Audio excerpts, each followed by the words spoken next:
পবিত্র কোরআনের বিখ্যাত আয়াত আমরা সবাই জানি, ওমা আরসালনাকা ইল্লা রাহমাতাল লিল আলামিন।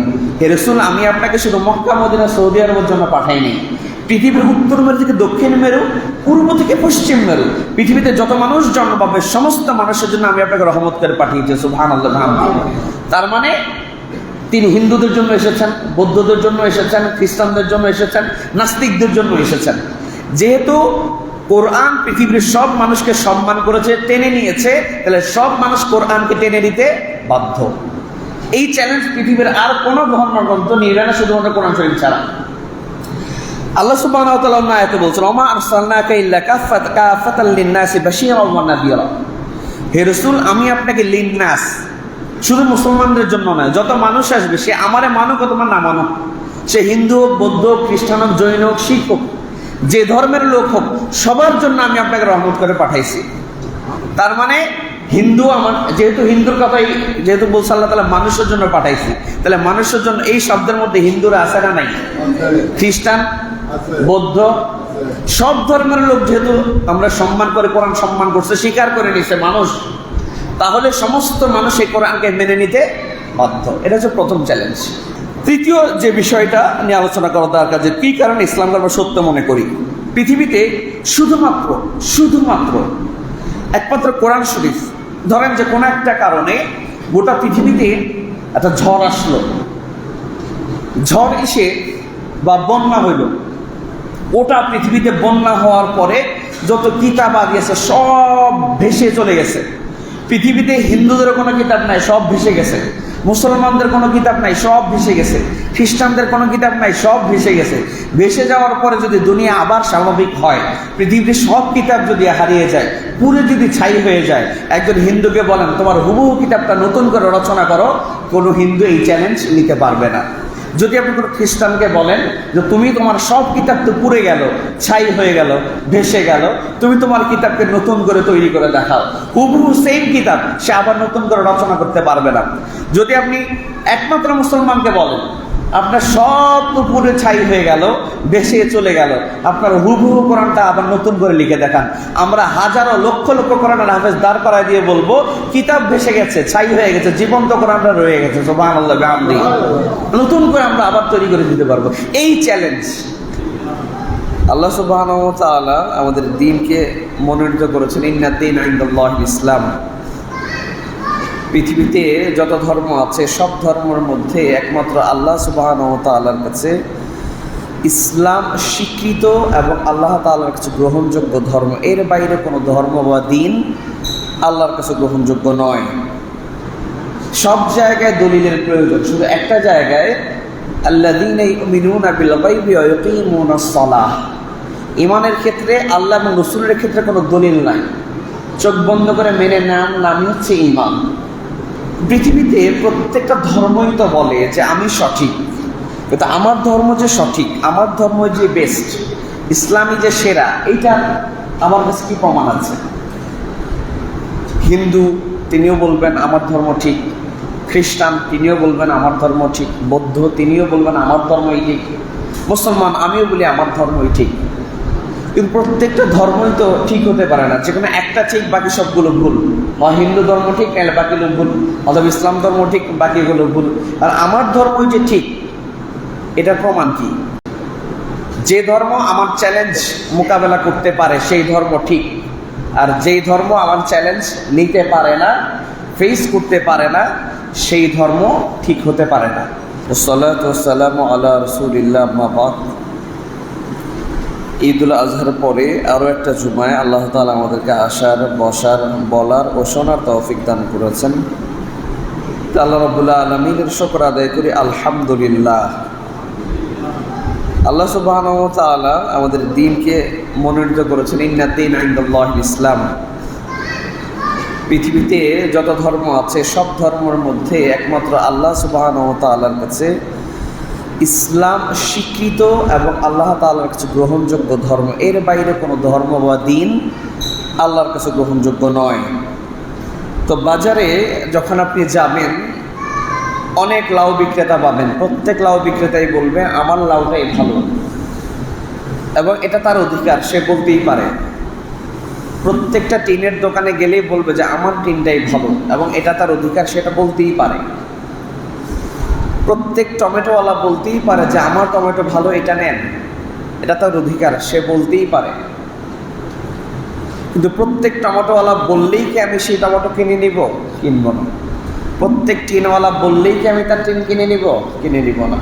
লাউ কেনার সময় আমাকে আঙুলের নখ ঢুকিয়ে আমি চেক করি, হাড়ি কেনার সময় টন টন করে বাজে কেনা সেটাও চেক করি, টিন কেনার সময় স্ট্রং কিনা এটাও চেক করি। তার মানে কেউ বললেই আমি সেটা নিয়ে নিই না। আমার কাছে যথেষ্ট বোঝার মতো দলিল থাকতে হয়। সব জায়গায় দলিলের প্রয়োজন, শুধু একটা জায়গায় আল্লাযীনা ইউমিনুনা বিল গায়বি ওয়া ইউকিমুনাস সালাহ, ঈমানের ক্ষেত্রে আল্লাহ এবং রাসূলের ক্ষেত্রে কোনো দলিল নাই, চোখ বন্ধ করে মেনে নেওয়ার নামই হচ্ছে ঈমান। পৃথিবীতে প্রত্যেকটা ধর্মই তো বলে যে আমি সঠিক, কিন্তু আমার ধর্ম যে সঠিক, আমার ধর্ম যে বেস্ট, ইসলামী যে সেরা, এইটা আমার কাছে কি প্রমাণ আছে?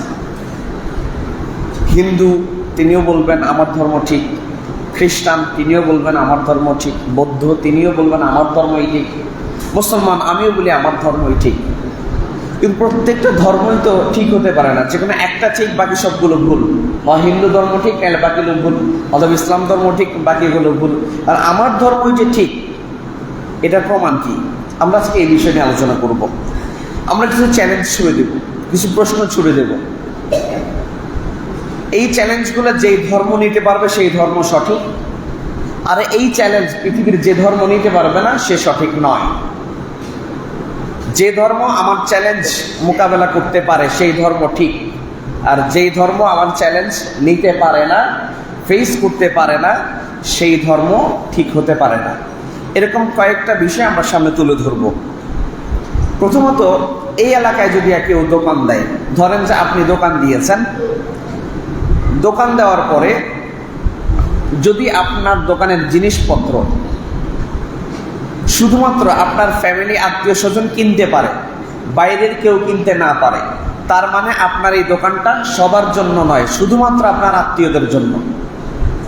আবার বলছি, আপনার দোকানের পণ্য যদি শুধু আপনার আত্মীয় স্বজন কিনতে পারে আর কেউ কিনতে না পারে, তাহলে আপনার এই দোকানটা কি সার্বজনীন নাকি শুধু আত্মীয়দের? আত্মীয়দের। তাহলে সব মানুষকে যেহেতু আপনি সম্মান করেন নাই, তাহলে সব মানুষ আপনার দোকানকে সম্মান করতে বাধ্য নয়। এটা হচ্ছে প্রথম চ্যালেঞ্জ। পৃথিবীর প্রত্যেকটা ধর্মগ্রন্থ থেকে আপনি চ্যালেঞ্জ করেন, তোমার ধর্ম কি আমার কথা বলে ভাই? যদি শুধু তোমার ধর্মের যে কিতাব বা তোমার যে ধর্ম, এই ধর্ম যদি শুধু তোমার ধর্মের লোকের কথাই বলে, তাহলে এটা শুধু তোমার ধর্মের, পৃথিবীর আর কোনো মানুষের জন্য নয়। আর যদি তোমার ধর্ম আমার কথা বলে কিনা, এই ছিন্নমূলের এই গহীন জঙ্গলের মানুষের কথা বলে কিনা, আফ্রিকার একদম গহীন জঙ্গলের মানুষের কথা বলে কিনা, মরক্কোর মানুষের কথা বলে কিনা, নাকি শুধু একটা এলাকার কিছু মানুষের কথা বলে, যদি শুধু কিছু মানুষের কথা বলে, এই ধর্ম সবার জন্য নয়। আর যেই ধর্ম কিছু মানুষের জন্য নয়, পৃথিবীর উত্তর মেরু থেকে দক্ষিণ মেরু, পূর্ব থেকে পশ্চিম মেরু, সব মানুষের কথা বলে, সেই ধর্ম সবার ধর্ম। আমরা এই বিষয় নিয়ে যদি আমরা চ্যালেঞ্জ করি, তাহলে পৃথিবীর যত ধর্মগ্রন্থ আছে, ধরেন যে মুসা আলাইহিস সালাম যে কিতাব নিয়ে এসেছিলেন, সেই কিতাবের 5টা অংশ, পয়দাশ, হিজরত, লেবীয়, শুমারি বা দ্বিতীয় বিবরণ, 5টা অংশ। এই 5টা অংশের তাওরাতের মধ্যে শুধুমাত্র মুসা আলাইহিস সালামের উম্মতকে ছাড়া পৃথিবীর আর কোনো মানুষের কথা আসে নাই। তার মানে ইহুদি ধর্মটা শুধুমাত্র ইহুদিদের জন্য, পৃথিবীর আর কাউকে সে স্বীকার করে না। যেহেতু ইহুদিদের ধর্মের কিতাব পৃথিবীর কাউকে স্বীকার করে না ইহুদিকে ছাড়া, তাহলে আমরা সবাই মিলে কেউ ইহুদিদের কিতাবকে স্বীকার করতে বাধ্য নেই। সে যদি আমাকে স্বীকার করে না, আমি কেন স্বীকার করব? এবার হিন্দু ধর্মের যে ত্রিপিটক, অন্যান্য যত গ্রন্থ আছে, সব গ্রন্থে শুধু হিন্দুদের কথা বলা হয়েছে। তার মানে হিন্দুদেরকে স্বীকার করেছে সে, হিন্দুদেরকে রেসপেক্ট করেছে সে, হিন্দুদেরকে মেনেছে সে, পৃথিবীর আর কোনো মানুষের কথা বলে নাই। তার মানে হিন্দুদের কিতাব শুধু হিন্দুদের জন্য, সে যদি আমাকে স্বীকার করে না, আমিও তাকে স্বীকার করি না। এরপরে যদি আপনি ইনজিলে যান, যেটা খ্রিস্টানদের কিতাব, আমরা যেটাকে বর্তমানে বাইবেল বলি, বাইবেলের 4টা পার্ট, মথি, মার্ক, লুক, ইউহান্না। আমরা যখন 30 পারা আছে, এদের 4টা পার্ট আছে। এই 4 পার্টের মধ্যে শুধুমাত্র খ্রিস্টানদের ছাড়া আর কেন আলোচনা নাই। খ্রিস্টানরা কি করবে, খ্রিস্টানরা কি করবে না, শুধু তাদের আলোচনা। পৃথিবীর আর কোনো মানুষের আলোচনা নাই। যেখানে আলোচনা এসেছে শুধু খ্রিস্টানদের, অন্য মানুষের কথা আসে নাই। যেহেতু এটা পৃথিবীর অল্প কিছু খ্রিস্টানকে স্বীকার করছে, পৃথিবীর আর কাউকে স্বীকার করে না, তাহলে পৃথিবীর সমস্ত মানুষ এই কিতাবকে, এই ধর্মকে মানতে বাধ্য নয়। তুমি আমাকে স্বীকার করো না, আমি তোমাকে কেন স্বীকার করবো? সেম প্রশ্নটা আপনি ইসলাম কোরআনের দিকে ছুটে দেন, যে কোরআন তুমি কি শুধুমাত্র মক্কার কথা বলেছ, না মদিনার কথা বলেছ, নাকি শুধু সৌদি আরবের কথা বলছো, না গোটা পৃথিবীর কথা বলেছ? পবিত্র কোরআনের বিখ্যাত আয়াত আমরা সবাই জানি, ওমা আরসালনাকা ইল্লা রাহমাতাল লিল আলামিন। হে রাসূল, আমি আপনাকে শুধু মক্কা, মদিনা, সৌদি আরবের জন্য পাঠাই নাই। পৃথিবীর উত্তর মেরু থেকে দক্ষিণ মেরু, পূর্ব থেকে পশ্চিম মেরু, পৃথিবীতে যত মানুষ জন্ম পাবে সমস্ত মানুষের জন্য আমি আপনাকে রহমত করে পাঠিয়েছি। সুবহানাল্লাহ। তার মানে তিনি হিন্দুদের জন্য এসেছেন, বৌদ্ধদের জন্য এসেছেন, খ্রিস্টানদের জন্য এসেছেন, নাস্তিকদের জন্য এসেছেন। যেহেতু কোরআন পৃথিবীর সব মানুষকে সম্মান করেছে, টেনে নিয়েছে, তাহলে সব মানুষ কোরআনকে টেনে নিতে বাধ্য। এই চ্যালেঞ্জ পৃথিবীর আর কোনো ধর্মগ্রন্থ নিবে না, শুধুমাত্র কোরআন শরীফ ছাড়া। আল্লাহ সুবহানাহু ওয়া তাআলা অন্য আয়াতে বলছেন, ওমা আরসালনাকা ইল্লা কাফাতাল লিন-নাসি বাশীরাও ওয়া নাযীরা। হে রাসূল, আমি আপনাকে লিন-নাস, শুধু মুসলমানদের জন্য নয়, যত মানুষ আসবে সে আমারে মানুক অথবা না মানুক, সে হিন্দু হোক, বৌদ্ধ হোক, খ্রিস্টান হোক, জৈন হোক, শিখ হোক, যে ধর্মের লোক হোক, সবার জন্য আমি আপনাকে রহমত করে পাঠাইছি। তার মানে হিন্দু আমার, যেহেতু হিন্দুর কথাই যেহেতু বলছে আল্লাহ তাআলা মানুষের জন্য পাঠাইছি, তাহলে মানুষের জন্য এই শব্দের মধ্যে হিন্দুরা আছে না নাই? খ্রিস্টান, বৌদ্ধ, সব ধর্মের লোক যেহেতু আমরা সম্মান করে, কোরআন সম্মান করছে, স্বীকার করে নিছে মানুষ, তাহলে সমস্ত মানুষ এই কোরআনকে মেনে নিতে বাধ্য। এটা হচ্ছে প্রথম চ্যালেঞ্জ, যে চ্যালেঞ্জে পৃথিবীর কেউ টিকবে না। দ্বিতীয় চ্যালেঞ্জ, পৃথিবীর যত ধর্মগ্রন্থ আছে, ইহুদিদের বলেন, খ্রিস্টানদের বলেন, যাদের বলেন, সমস্ত ধর্মের মধ্যে শুধুমাত্র একমাত্র ইসলাম ছাড়া পৃথিবীর আর কোনো ধর্মগ্রন্থ আপনার বিকৃতির চ্যালেঞ্জ নিতে পারবে না। যে পৃথিবীতে শুধুমাত্র কোরআন বলতে পারবে, ভাই আল্লাহ সুবহানাহু ওয়া তাআলা আসমান থেকে যেভাবে আমাকে প্রেরণ করেছেন, আমি এখন পর্যন্ত অদ্যবধি তেমনই আছি। পৃথিবীর কোনো ধর্মগ্রন্থ এই চ্যালেঞ্জ নিতে পারবে না।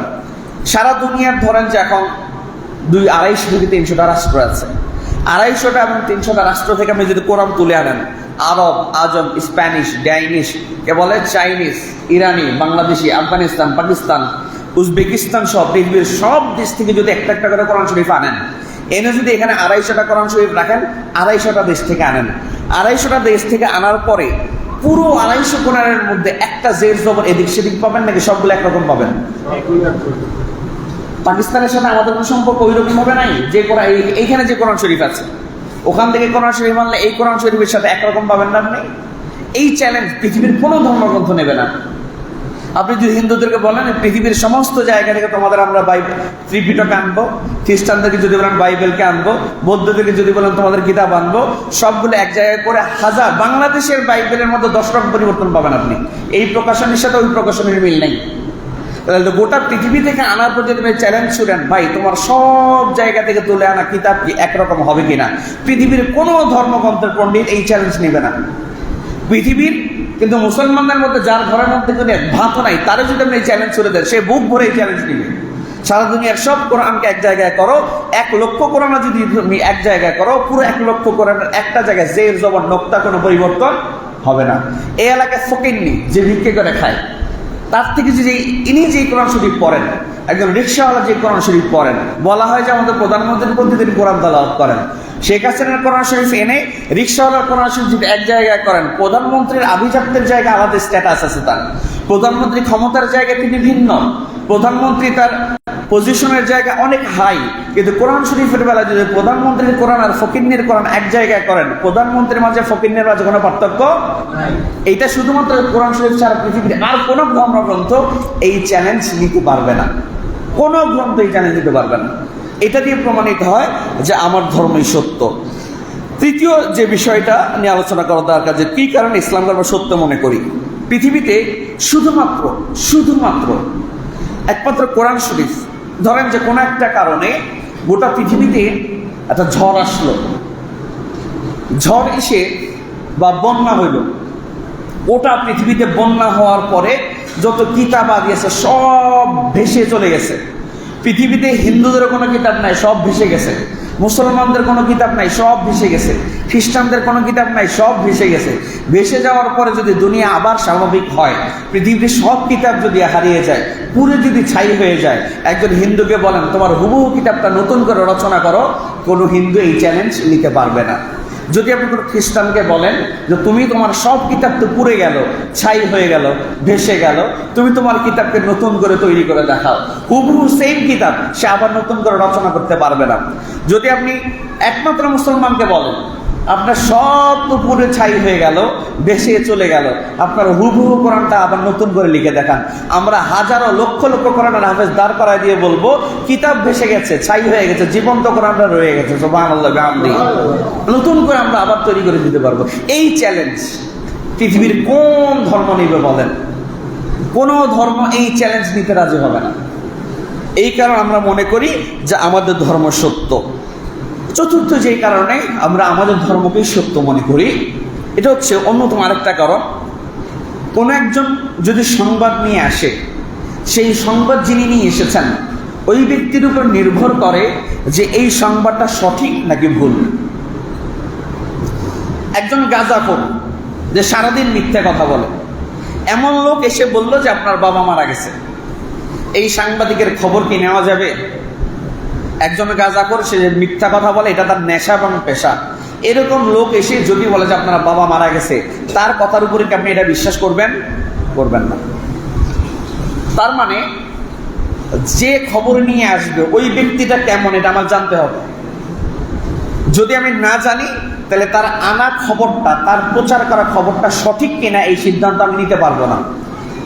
এবার আপনি হিন্দু ধর্মের যিনি প্রবর্তক, যিনি পৃথিবীতে প্রচার করেছেন, হিন্দু ধর্মের গোটা দুনিয়ার সব পণ্ডিতকে চ্যালেঞ্জ করেন, আপনার ধর্ম যিনি প্রচার করছেন, এই ধর্মটা আমি মেনে নিব, যিনি প্রচার করছেন উনি মানুষ হিসেবে কেমন ছিলেন আমাকে প্রমাণ দেন।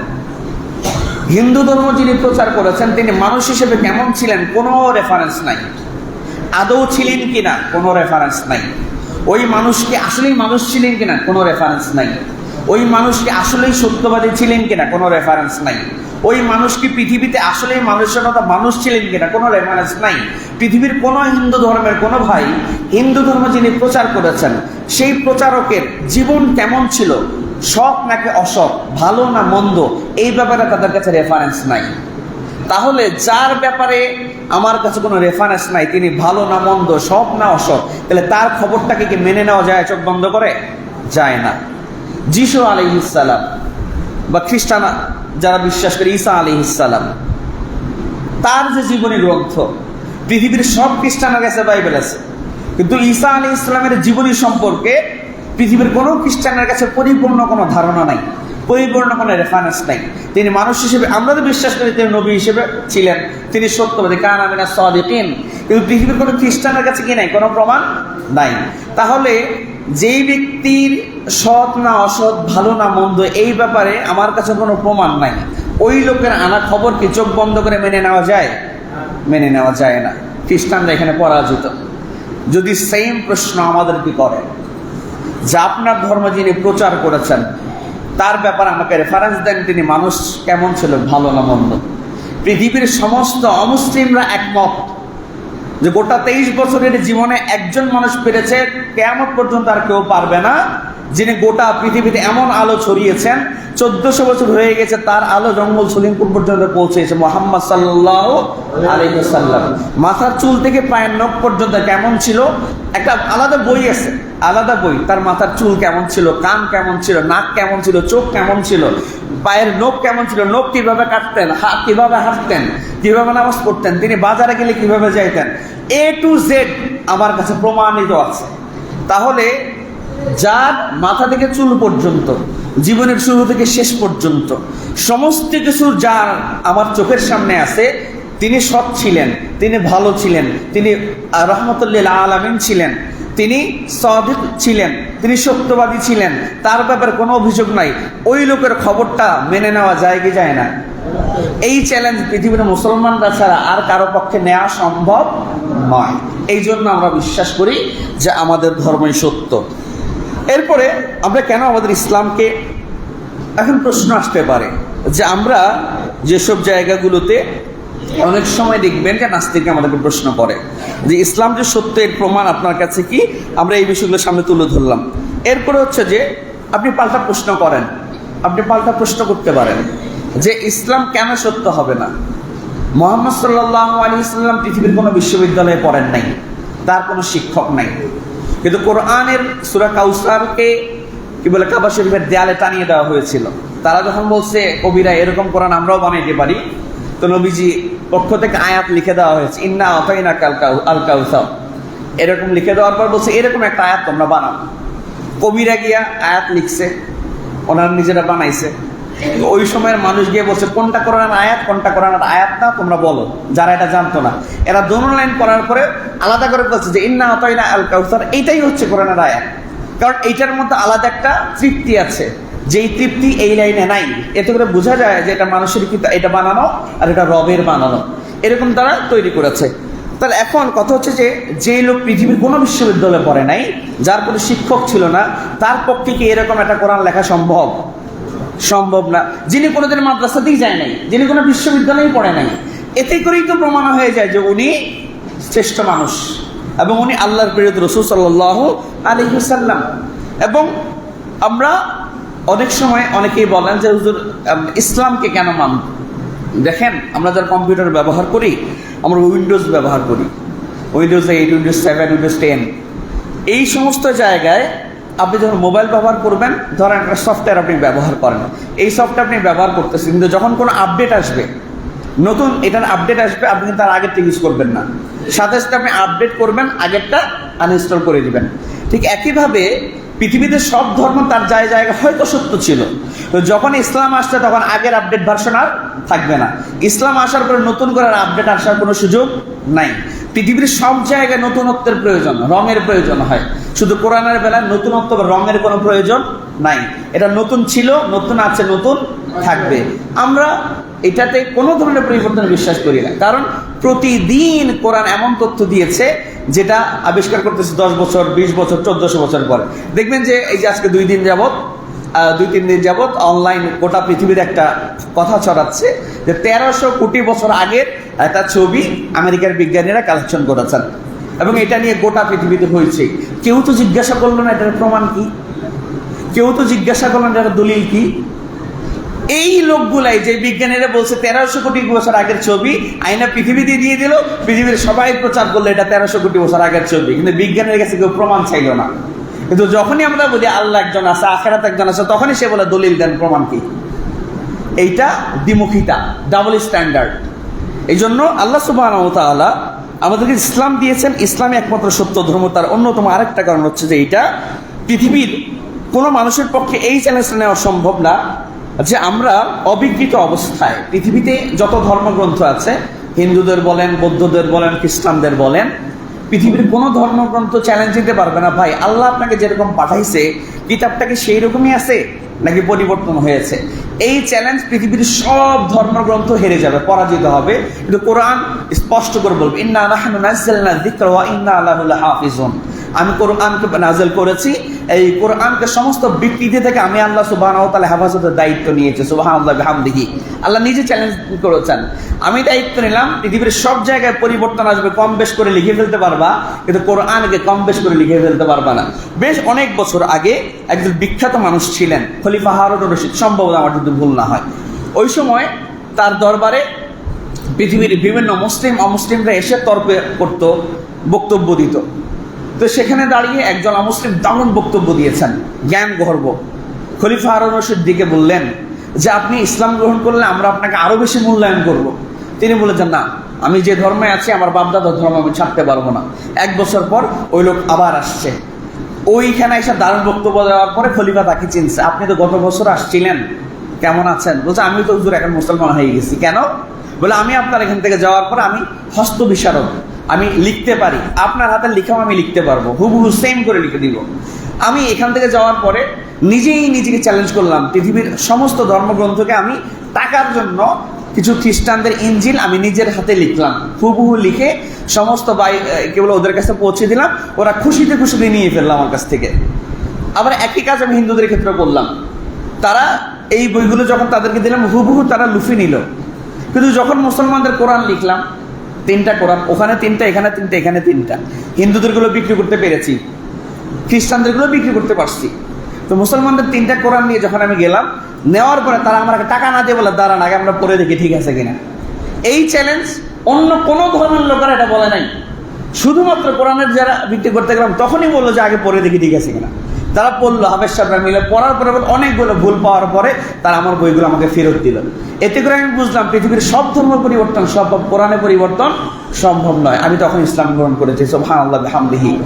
তাহলে এই যে অবিকৃতির চ্যালেঞ্জ পৃথিবীতে কারোর পক্ষে নেওয়া সম্ভব না, একমাত্র মুসলমানদের পক্ষে এটা সম্ভব। আল্লাহ সুবহানাহু ওয়া তাআলা ইসলামকে আমরা কেন সত্য মনে করি? অনেকগুলো কারণের মধ্যে এটা একটা অন্যতম কারণ, যে পৃথিবীতে বৈজ্ঞানিক যত ইনফরমেশন, যত বৈজ্ঞানিক তথ্য আছে, সমস্ত ধর্মগ্রন্থ যেগুলো দিয়েছে এগুলো ভুল প্রমাণিত হয়েছে। বাইবেলে যত বৈজ্ঞানিক তথ্য আছে স্টিল নাও এগুলো ভুল প্রমাণিত হয়েছে। কোরআন এখন পর্যন্ত যেসব প্রমাণ দিছে তার 80%, 100-এর মধ্যে 80% প্রমাণিত হয়েছে, বাকিগুলো অপ্রমাণিত থেকে গেছে। টুডে টুমরো এটাও প্রমাণিত হবে, আমরা এটা বিশ্বাস করি। এবং যদি কখনো বিজ্ঞান প্রমাণ করতে ব্যর্থ হয় অথবা বিজ্ঞান যদি উল্টা সিদ্ধান্ত নেয়, সেই জন্য আমরা গৌরবী করে কোরআনকে মারবো, বিজ্ঞানকে মানি না। কারণ এটা আমার ইমান, এটা আমার তাওহীদ। কারণ কোরআন একটা আদর্শবাদী বই, যেটা পরিবর্তনশীল না। এখন যেটা বলছে 1400 বছর পরেও সেটাই বলবে, 1400 বছর আগেও সেটাই বলছে। কিন্তু বিজ্ঞানের বেলায় স্থির কোনো সিদ্ধান্ত নাই।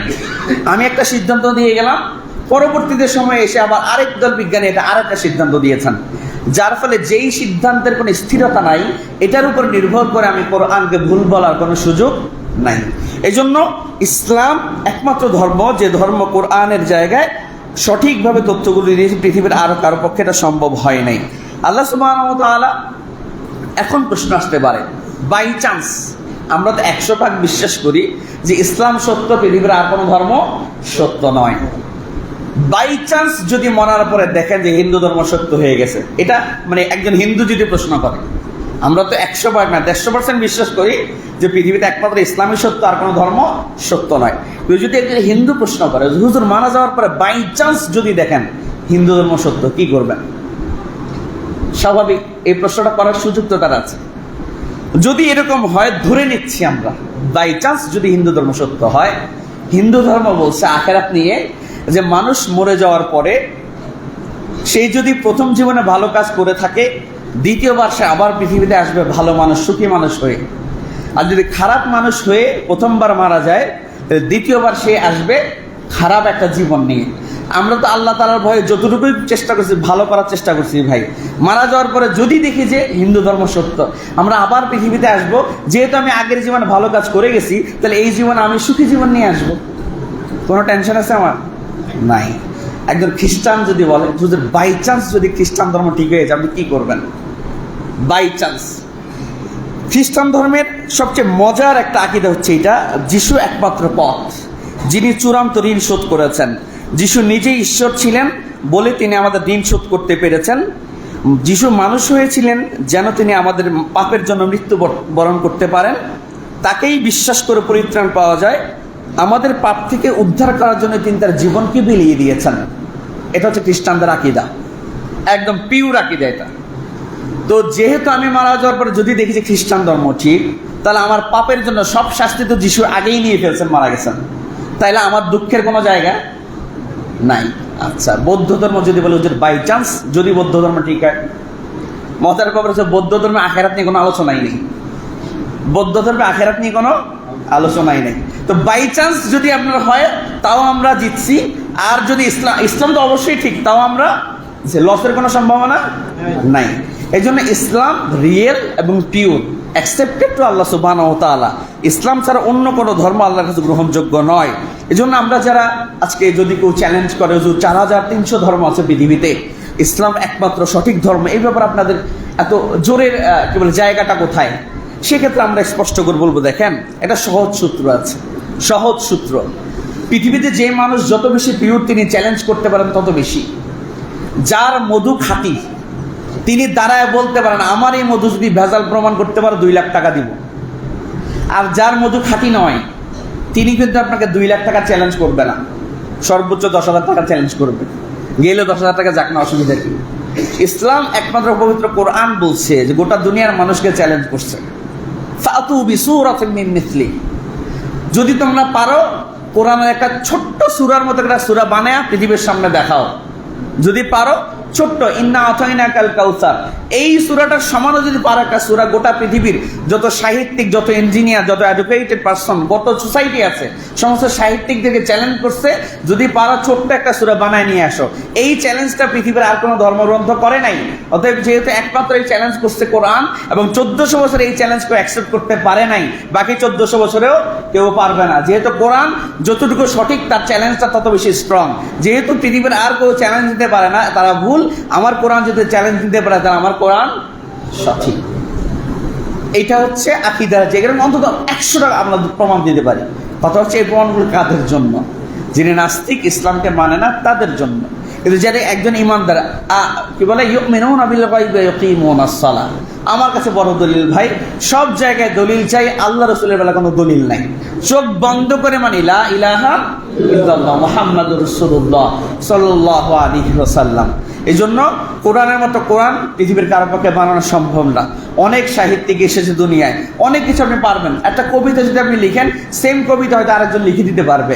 একটা গদ্য যদি আপনি লিখেন, সেম গদ্য আরেকজন লিখে দিতে পারবে। একটা পদ্য লিখলে আরেকটা পদ্য কেউ লিখে দিতেই পারবে। তো কোরআনের এই আয়াতের হুবহু সমমান একটা আয়াত পৃথিবীর কারো পক্ষে সম্ভব না। যদি কেউ বানায় ঢুকায় দেওয়ার চেষ্টা করে, হাজারো লক্ষ কোটি কোটি হাফেজের এই তেলাওয়াতের মাঝখানে এই ভুল একদম কি বলে জালের মতো করে আটকে যাবে। এই ভুল নিয়ে কখনো পৃথিবীতে কোরআন ছড়িয়ে দেওয়া সম্ভব নয়। সব কিছু আপনি কপি করতে পারবেন, আরেকজনকে দেখে লিখতে পারবেন, কোরআনের বেলায় পারবেন না। বেশ অনেক বছর আগে, এটা রেফারেন্স আমার কাছে নাই, আমি শুনেছি, কবি নজরুল যে বাড়িতে থাকতেন সেই বাড়ির পাশেই ছিল একজন শিক্ষিত মানুষ। তিনি কবি নজরুলকে এদিকে সবসময় হিংসা করতেন যে কবি নজরুল 5 পাসও করে নাই, আমি তো অনেক পাস করেছি, অনেক লেখাপড়া করেছি, আমার মতো একটা লোক কবিতা লিখতে পারলাম না, আর কবি নজরুল কবিতা লিখলো মূর্খ মানুষ হয়ে, আমি তার মতো করে কবিতা লিখব। কবিতার চ্যালেঞ্জ নেওয়া যায়, গদ্যের চ্যালেঞ্জ নেওয়া যায়, তার একটা উদাহরণ দিচ্ছি আপনাকে। তো তিনি কবিতা লিখলেন, খাতা নিয়ে বসলেন, কলম দিয়ে লিখলেন, কপাল ভিজিয়ে গেল চোখেরই জলে। প্রথম লাইন কপাল, সবাই বলেন না কপাল ভিজিয়ে গেল। আচ্ছা, আপনি চোখের পানি পড়লে কি নিচের দিকে পড়ে না উপরের দিকে যায়? কপাল ভিজার সম্ভাবনা আছে? তো এই বেচারা তো কবিতা লিখে খুব বিপদে পড়ছে। লেখলাম একটা লাইন, কপাল ভিজিয়ে গেল চোখেরই জলে, পরের লাইন কি লিখবে? অনেক চেষ্টা করার পর যখন পারে না, সে চিন্তা করলে কবি নজরুল কদ্দুর কবি এবার দেখে নেই তারা। আমি তো তার বাড়ি থেকে বলছে, কবি নজরুল আপনি তো অনেক কবিতা লিখেন, আমার এই কবিতা আমি 3 মাস ধরে পারি না, পারলে আপনি চ্যালেঞ্জ দেন, আপনি হুবহু এই কবিতাটা মিলাই দেন। বলে কি লিখছেন? বলে লিখছি কপাল ভিজিয়ে গেল চোখেরই জলে। বলে খাতা কলম নেন? হ্যাঁ রেডি। হ্যাঁ রেডি, আপনি লিখেন। কি লিখবো? বলে প্রথম লাইন কপাল ভিজিয়ে গেল চোখেরই জলে, দ্বিতীয় লাইন লেখেন পা দুটি বাঁধা ছিল গাছেরই ডালে। পা দুইটা দুটোর দিকে মান্দা থাকে, আর যদি কান্দে তাহলে কি ভিজবে? আপনি গদ্যের চ্যালেঞ্জ নিতে পারেন, পদ্যের চ্যালেঞ্জ নিতে পারেন, কোরআনের চ্যালেঞ্জ পৃথিবীর কেউ নিতে পারে নাই, কিয়ামত পর্যন্ত পারবে না। এই জন্য পৃথিবীর সবাই যদি বলে যাই যাই বলুক, আমার ইমানের জায়গায় আমি স্ট্রং থাকবো। যদি কখনো আপনার মনে কোনো প্রশ্ন আসেও, সব প্রশ্ন বাদ দিয়ে বলবেন লা ইলাহা ইল্লাল্লাহ। যদি কখনো দোলাচলে খান, আস্তাগফিরুল্লাহ পড়বেন, আস্তাগফিরুল্লাহ পড়বেন, এই দোলাচল দূর হয়ে যাবে। এবং পৃথিবীর সবাই যদি উল্টে যায়, পৃথিবীর সবাই যদি একদিকে চলে যায়, আমি আমার জায়গায় আকীদারে যাই এক, লা ইলাহা ইল্লাল্লাহ মুহাম্মাদুর রাসূলুল্লাহ সাল্লাল্লাহু আলাইহি ওয়াসাল্লাম। আমাদেরকে আল্লাহ তাআলা এই আকীদার উপর থাকার তৌফিক দান করুন, আমিন।